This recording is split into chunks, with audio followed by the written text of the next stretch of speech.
All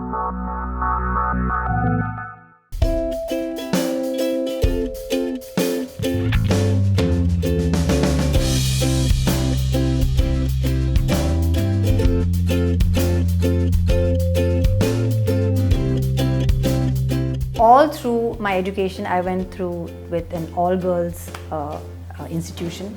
I went to Cluny Convent, and then I went to Bishop Cotton's, and then I completed my graduation, Sophia College, Bombay, in economics. And then I decided to start working immediately. And after doing a lot of research, I found at the time that advertising and account management was something which was very exciting, and that's when I joined Lintas. You know, retrospectively, everything happened one after the other, and everything happened greater than the other. And along the way, I have had great managers, very strong women leaders across, you know, each of these companies that I've been a part of. I had very influential female leaders and male leaders who actually took the time out to mold the way I think, the way I manage, the way I solve problems in the organization today.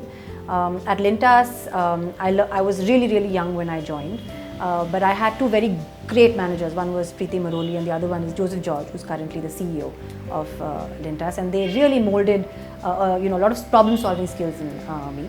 When I joined Google, I had a whole bunch of people who looked out for me. I had, like I said, I had 2 kids when I was at Google during my tenure, and I was lucky to be the part of the team that actually launched YouTube for monetization in India. And ever since then, I've never looked back. I've always moved from strength to strength, specifically in the ad technology space. So I married whatever I learned from the offline space, and then what I learned at Google in the online space, and then I set up this entire company to address problems in the content monetization space, because it kind of married perfectly into the cross-section of learning that I had between both these types of industries. When you start off your career, I don't think you have preconceived notions about what you should be as a woman or as a man. But as you go along, you start viewing how people are treated, and you start building these various notions of how you're supposed to be conducting yourself at work and how ambitious or non-ambitious you're supposed to be, right? So I think women mentors in this space are very important, and I think women leaders are very important. And I have been a very lucky recipient of this, because like I was saying, all through my career, I've had very strong leaders. I've had Preeti Maroli, I've had people at Google, all the women leaders at Google, and there was a very strong Google women leadership program in Google where people would talk about their progress as well within the company. And a lot of times you feel that it's diversity for the sake of diversity. Actually, it isn't, because there are problems that you face individually. Being a woman that your male counterpart may not, be it societal, be it cultural, be it biological, whatever it is. It's very different, right? But you have to know that you're in the same boat as somebody else, and somebody else has succeeded, and that certain things will just pass. And I've been really lucky that way. I've really had good, strong women leaders, and I think it's extremely important, whether it's women or men, who mentor you really well in telling you that, in showing you the way, in figuring out how ambitious you can be, or how you can maneuver a specific problem, or how you can be more strategic in your approach at work.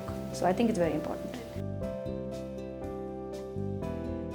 You must ask. You must ask unashamedly, because people love giving advice. Nobody feels like they're being asked for too much when they've been asked to give advice. And if you go and ask for it, they are not going out of their way, and they don't feel they're overstepping their boundaries. It makes it easier for advice to be given from that person. So I have a mentor, Sejal Gulati, and she said, you come to me, right? You seek me out whenever you want, and I'll be there for you, right? And I think that's great, because then you know how to deal with somebody. You know the rules of engagement, and you know the rules of the entire relationship between both of you. And it's not like somebody is like forcing advice down. You are seeking it, and that's, I think, half the battle won. When you know that you want that kind of help, and that's half the battle won.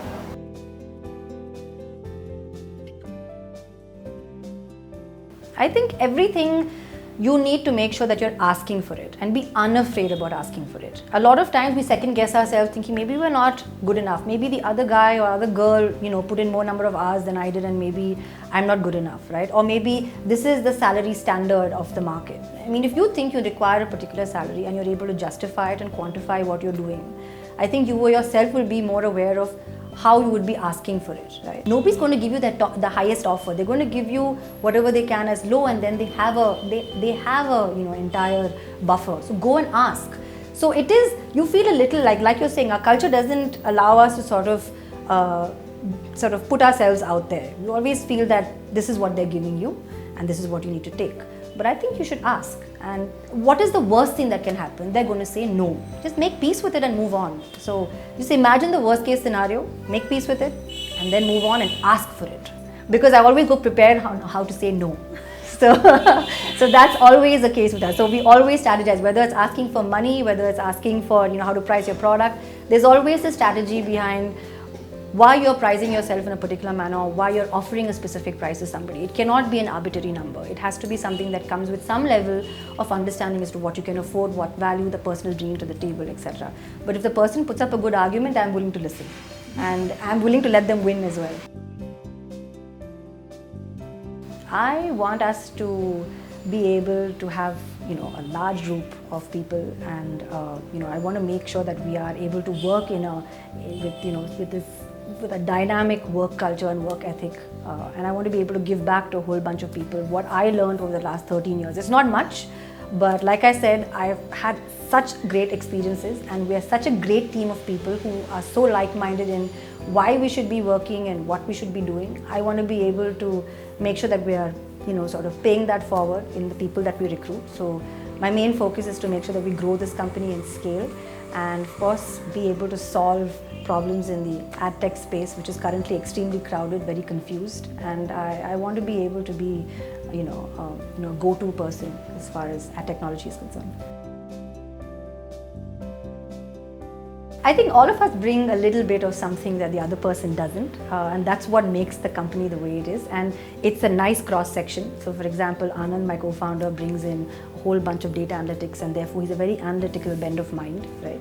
Anil and Jitin are technologists, and they bring software development and architecture and coding and technology to the table.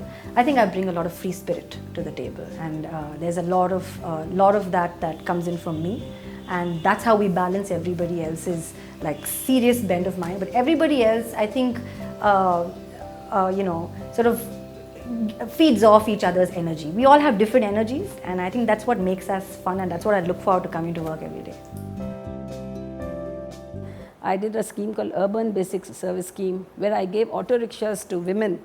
That was in 90s. Wow. It was not heard of, and Raichur was such a backward district. So when women were driving autos, everybody was so fascinated. Here's the DC is making the ladies to drive the autos.